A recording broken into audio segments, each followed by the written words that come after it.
People say America has never defaulted on its debt. Well, first of all, that's not true. It's not a true statement. But the easiest, quietest, stealthiest way to default is inflation. It's like, hey, here's your $1 billion back. Good luck buying a loaf of bread because I destroyed the value of the dollar. And so now 3%, we'll do it in, do the math, we'll do that in about 22 years. At 10%, you cut the value of the dollar in half in 7 years. By the way, that is what happened between 1977 and 1981. In that 5-year period, the dollar lost over 50% of its purchasing power. According to Jim Rickards, hyperinflation is coming to America, and the raising of interest rates won't be able to help fight inflation. In fact, it will make inflation even worse. Inflation will impact stock market as Jim Rickards think it will brings the economy into recession, and unemployment will go up to 4 or maybe even 5%. But all Jerome Powell can say is, too bad, that's painful and we have to get there, but we're gonna pay higher prices if we don't. And then there's the myth of 2% inflation. The Federal Reserve have something called inflation targeting, where if they fail to have at least 2% inflation per year, then it means the economy is going into deflation, or to put it simply, the economy is slowing down and therefore unemployment is gonna go up and the economy will go into recession. In order to prevent that from happening, the Federal Reserve have to target the inflation to at least 2% per year in order to bring price stability to the market and to keep the economic wheel running smooth. At least that's the theory, but to Jim Rickards it doesn't make any sense. The Fed have raised interest rates way too high, but the inflation is not going down yet. In fact, inflation goes way up even higher than before. People said between 1913 and 2023, the dollar has lost 95% of its value, but we don't need to wait for another 110 years. Jim Rickards explains that in the 1980s, the dollar loses half of its value in just 5 years. Will it do that again? Will the economy goes into recession? Let's find out. A lot of people like to bang the table and say, since the creation of the Fed in 1913, the dollar has lost 95% of its purchasing power. Well, that's a true statement, but you don't need 110 years. We lost 50% in 5 years between 1977 and 1982. So inflation is insidious. It is a tax.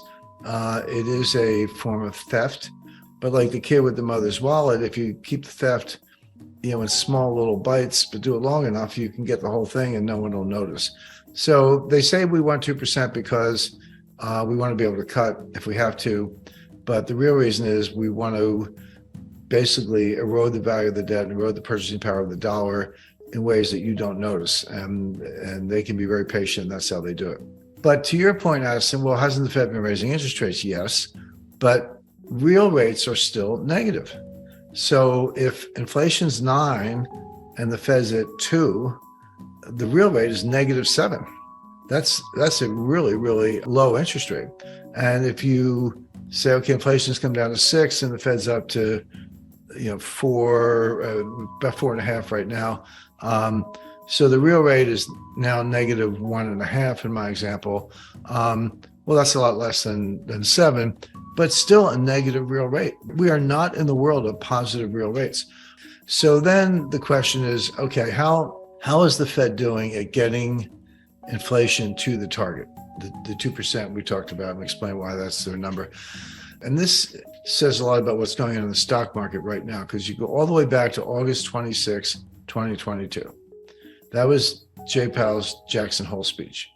And he said, inflation's, he didn't use the word out of control, but he said inflation's way too high. We're going to bring it down to our 2% target. We know unemployment's going to go up. We know he will probably have recession. He did not use the R word. He didn't say recession, but he said, growth will suffer, unemployment will go up. That's just a fancy way of saying there's going to be a recession. And we're not going to stop until we get there.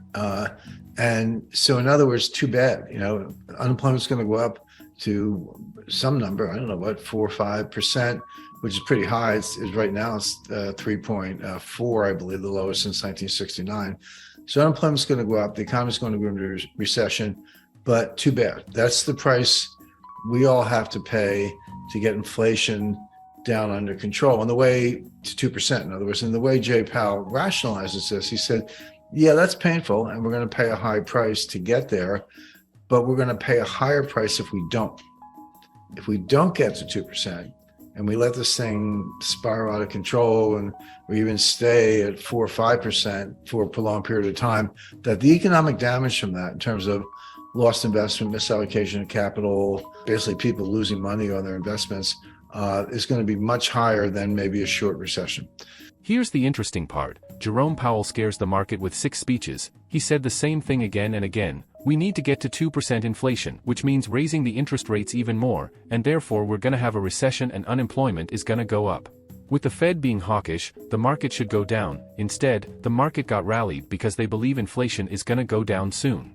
Jim Rickards thinks the Fed is already reached at something called the terminal rate, a rate which inflation will go down on its own, so the Fed won't need to raise the interest rates any further. But the Fed keeps raising it and making the economy crash even further. So how is it going to end? When will the Fed needs to stop raising interest rates? Let's listen to what Jim Rickards have to say. So he said that the market didn't believe him. The market rallied, went down a little bit right around that time, but then the market rallied in October. And he comes out at the end of September, gives another speech at an FOMC meeting, comes out November 2nd, gives another speech, comes out November 30th, gives a speech at the Brookings Institution, and then comes out in mid-December with another speech, and then again a couple of weeks ago on February 1st. So it's like 6 speeches in about 5 months. And he said the same thing every time. He said, we're getting to 2%, believe me when I said we're going to have a recession, unemployment's going to go up, too bad, we have a lot of work to do, we're not done. The market has flipped on and off. Half the time the market doesn't believe me. Go, yeah, you say that, but in fact, inflation's coming down faster than you thought. You're probably, I should introduce a concept. I guess a lot of people have heard of it, but there's this new concept called the terminal rate. The Fed's trying to get to the terminal rate. And so what's the terminal rate? Well, no one actually knows what the number is. I don't know, but neither does Jay Powell. But it's a theory. And the theory is, okay, the terminal rate is a rate set by the Fed that's high enough to bring inflation down without further rate hikes. We get to a level, and that level is high enough that inflation will come down on its own just by waiting without raising the rate again.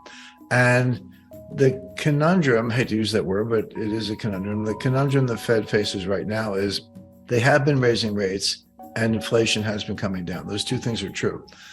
But is inflation coming down because they're raising rates, in which case maybe you want to keep raising them, or are you already at the terminal rate? It's coming down on its own, and now the danger is you're going to go too far.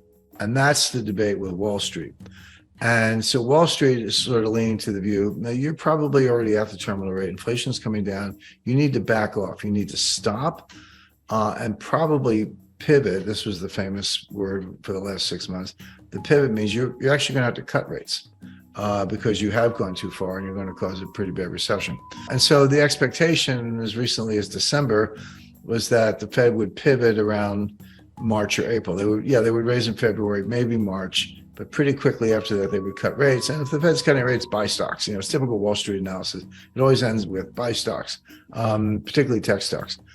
So, with the current high interest rates environment and reckless government spending, what should we do to protect our money from inflation? Should we buy stocks? And what stocks should we buy? The Fed said it will raise the interest rates even further, but the market thinks the opposite will happen, so who's right and wrong here? Let's hear what Jim Rickards think. Spoiler alert. This is not investment advice. But the Fed has been saying the opposite. So there's been this battle where Powell goes 1, 2, 3, 4, 5, 6 speeches, says the same thing. We're not stopping. And Wall Street says, oh, yes, you are. So buy stocks. Well, who's right? Well, there's an old saying on Wall Street, don't fight the Fed. I don't think of it as who's right or wrong. You could have an opinion. The way I think of it is I just want to know what you're going to do. Because if I know what you're going to do, then you can trade accordingly. You can plan for that and you can prepare for it. And what they're going to do is they're going to keep raising rates. Even if they're at the terminal rate already, I think they might be. Even if they are, they don't think so. Their opinion counts for a lot more than mine. And they're going to keep going. But by the time inflation comes down enough to say, yeah, okay, we're at the terminal rate, nice job, it'll be too late. They will have gone too far because the Fed's always the last to know.